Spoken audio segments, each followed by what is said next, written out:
everyone. It's always a little amazing to me how every time when we have an event, we see so many familiar faces, so many new faces, and we really appreciate everyone who's taken the time out of their ordinary affairs to come and be with us tonight. I am super excited about the authors that we have, and I know you guys are too. So we're going to have a lot of fun this evening talking to them, getting to know them, and getting to know their books too. So, for those who don't know who I am, I'm Karen Dion. I'm the internationally published author of two psychological novels set in the Upper Peninsula of Michigan, The Marsh King's Daughter and The Wicked Sister. They're both published by G.P. Putnam Sons in the U.S., and they've been translated into 28 other languages.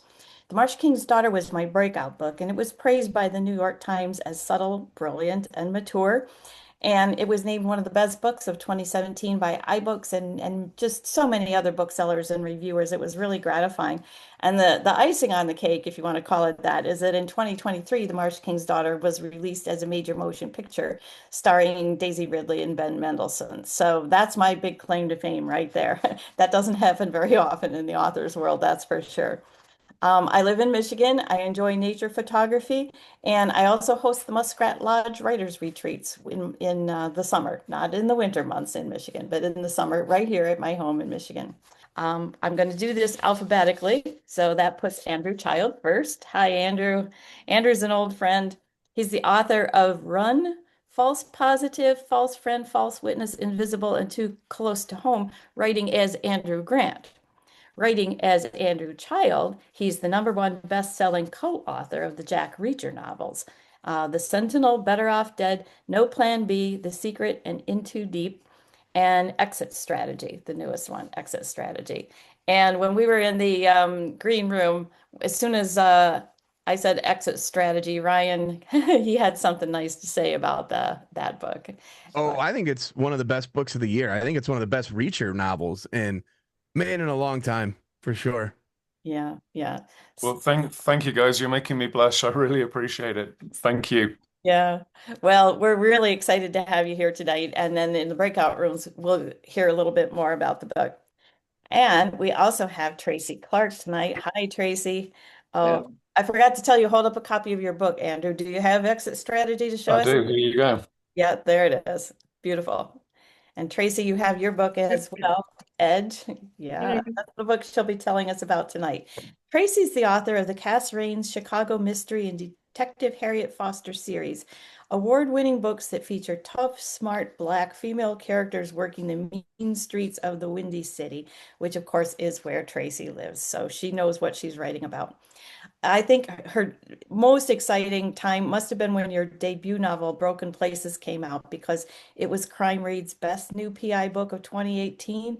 It made Library Journal's best crime fiction list that same year. It was a finalist for the Anthony, the Lefty, the McCavity, the Edgar, and Seamus Awards. And Tracy has won two G.P. Putnam Sons Sue Grafton Memorial Awards and one Sarah Paretsky Award. That was a long sentence, but we're really happy about to have you here tonight to be talking more about your book, Edge.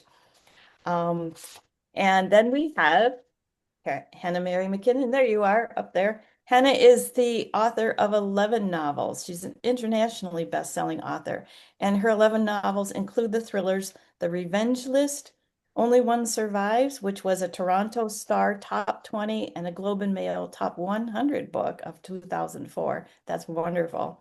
And she's also the author of a book called A Killer Motive. And her work has been optioned for the screen. Yay, congrats. Fingers crossed. I like this line in your bio. It says it's rumored that Hannah Mary also has a softer side because she writes holiday romantic comedies as Holly Cassidy. And the second of which is coming, it's called The Christmas Countdown. I think that must be interesting. And when we're in the breakout rooms, I'm definitely going to want to hear a little bit more about how you switched from thrillers to holiday romantic comedies. So we're looking forward to that. So Thank you. yeah, A Killer Motive. Yep, that's the one we're going to talk about tonight. Samantha Downing said it was a whip smart cat and mouse game where good and bad are turned inside out. So yes, thank you for being here. And yes, we'll look forward to hearing more about that. Thank you. Yeah. Ryan Steck. Hi, Ryan, fellow Michigander. He's the author of Fields of Fire, Lethal Range, Red Christmas, Out for Blood, and Ted Bell's Monarch, an Alex Hawke thriller. He's also the founder and editor-in-chief of the Real Book Spy website, which, if you're in the mystery community, well, first of all, if you're an author, you know about this website, and you are always excited to have a review on this website. So, we're really thrilled to have you here. If you're not an author, well, and you like thrillers, check out the website because he gives wonderful information and reviews and articles on the Real Book Spy. So Ryan's been praised as one of the hardest working and fairest reviewers out there by Lisa Scottolini, and he's considered by some the authority on mysteries and thrillers. Now we're going to talk about this evening his new book, The Second Son, because he's doing something different with this one. Yeah, The Second Son. Okay. It's the first book in a new series he's writing with Simon Gervais. And again, that opens up all kinds of interesting questions in my mind. What's it like to write with a co-author? And so, yes, we'll get into all of that in the breakout room. For now, we're going to play a quick little game of 20 questions. And it's not actually 20 questions because we'd be here all night if we asked each author 20 questions, right? But we do have these backroom cards. It's all very official with the questions on the other side. And so I'm going to ask each author a question, and they're just going to give us a short little answer, hopefully something like powerful and meaningful and important that you can take away and use to guide yourself for the rest No of pressure. right. No, these are fun questions. So I'm going to ask in the order that I can see you on the screen, which puts you up first, Andrew. So I want this question is you will see is clearly not printed on a card, but I want you to know you live in a wildlife preserve in Wyoming. So what's your favorite moose story? And don't say if you give a moose a cookie, because I know that's not really a book. Well, we always say where we live, if you want to see a moose, you look out of the window. If you want to see a person, you have to get in your car and drive to find one. We are authors, Tasha and I, my wife, and so we can't help but anything like the moose that come by, we give them names, we give them backstories, we know their whole history. And we were doing an online cooking class one time when a moose suddenly appeared at our front door. She came right up onto the porch and was looking in through the window in the front door. So we kind of quickly ran to say hello, but then we had to get back to the kitchen because the camera on the computer is on and the cookery people are watching you to see what you're doing. And the moose was annoyed because she felt she was over for a date or something. So she actually came along and started looking in through the kitchen window. And the person running the cookery class was from Ukraine, and she kind of must have glanced at our screen, and she saw a moose looking back at her, and completely freaked out in the middle of this class. So moose play a big part in our life here. That's awesome. I expected some good story, but not a moose attending a cooking class. That was very cool. What were you making? I'm dying to know.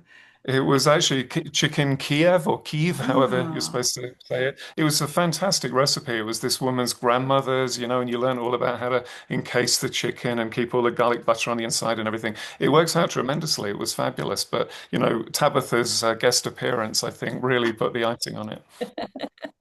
That's very cool. Thank you. So, Hannah, mhm. here's an easy question. What did you want to be when you grow up? I wanted to be a police officer or a lawyer. And I didn't do either. Or actually, then I flipped to I want to own a company, and I did do that. So those were the three things. There was this TV series in the UK called Juliet Bravo. Maybe you remember it, Andrew. I do remember it. It was an Yeah, excellent show. yeah. And I that was my. I just wanted to be a police officer for the longest time, but I didn't. So no, I just write about them, I guess. Well, exactly. We can be all kinds of things, can't we, when we're writing books? So that's very cool. Yeah, thank you. Tracy, you live in Chicago. I know you must love the city. What's your favorite thing to do or place to go about Chicago? I don't know. It depends on what kind of mood I'm in. When I'm looking for an idea for a book, I go everywhere, which is how I kind of sort of came up on the idea of the Riverwalk and body dumps there. I actually walk the Riverwalk. So, I walk around the city. It's an interesting place to be. And when I need an idea for where I'm going to put somebody, I just sort of take a ride or take a walk and see what looks interesting. It's like Right. fishing. You just put the pole out there, you put your line out, there's something will nibble on it, and then there you go. You're off to the races. Sounds great. Sounds very cool. Thank you. Ryan, what's your ideal way to spend a day? Oh, well, I mean, if I'm not on deadline, and I can do anything I want, usually I'm right here. That's where I spend most of my time with my kids, something with my kids. I have 6 kids. And I think when I made the transition to author and then started picking up other series, and as you noted, I'm writing for the Ted Bell estate. Now I'm writing with Simon Gervais. I have my own series. I feel like every time I finish a book, I come out, my kids are 5 years older. So that's been a tough adjustment for me. So the perfect day is probably just spending time with my kids, taking them to the movies and just doing stuff like that. Relaxing things. Yeah, that's very awesome. Thank you. Nice to know that about you. So, Andrew, what book are you recommending that everyone read tonight? Well, I would like to recommend a book. Again, this is one that hasn't actually hit the shelves yet, so this is one for you to watch out for. It's by Linda Keir, and it's called "I Did Not Kill My Husband." And what I liked about this book was it has all of the elements of a fabulous thriller, but you've got two extra things with this book. One of them is just the wit and the humor that is involved. I really, really enjoyed reading it because I love a book with a real sense of humor, because just because something involves murder, people being on the run, conspiracies, doesn't mean it can't be funny at the same time. And this book captures that brilliantly. Nice, nice. And this might be a good place to say you can pre-order the book and then you'll get it right away when it publishes. Thanks. It sounds very, very intriguing. Hannah, what are you recommending tonight? I am recommending Samantha Downing's masterpiece, Too Old for This. I had the pleasure of reading an advance reader's copy quite early, and I laughed my head off. Andrew, you said about injecting humor, and Samantha does this so well. It's not a cozy, but it's hilarious. So the protagonist, Lottie Jones, is I think in her 70s, and she's killed people. No spoiler, but she hasn't for a while. She's a retired murderer. But somebody, an investigative journalist, shows up on her doorstep asking questions. And well, I mean, Lottie just can't have that. So she wasn't gonna murder anyone else, but what are you gonna do? But it's hard in your 70s, killing people. And it might not just be one person, but other people might follow because it's so inconvenient. So it's hilarious, it's dark, it's classic Samantha Downing. And I loved this book. I thought it was brilliant. Tracy, what book are you recommending we read? It's called Beyond Midnight. You can see it there by Ian Smith, health conscious doctor by day and writer by night. I love this series. I love the crisp writing style, and I think it's a good investment for any reader out there who's looking for a really rap-rousing PI series. That's awesome. Thank you. And it's always fun as a reader to discover an author who's already written several books because then you can just devour them all. So that's great. And last but not least, Ryan, who are you recommending we read? Yeah, so my recommendation is The Crossroads. It is the 26 Joe Pickett novel from CJ Box. This book is special because for 25 books, Joe's wife, Mary Beth, has always been concerned something's going to happen to Joe.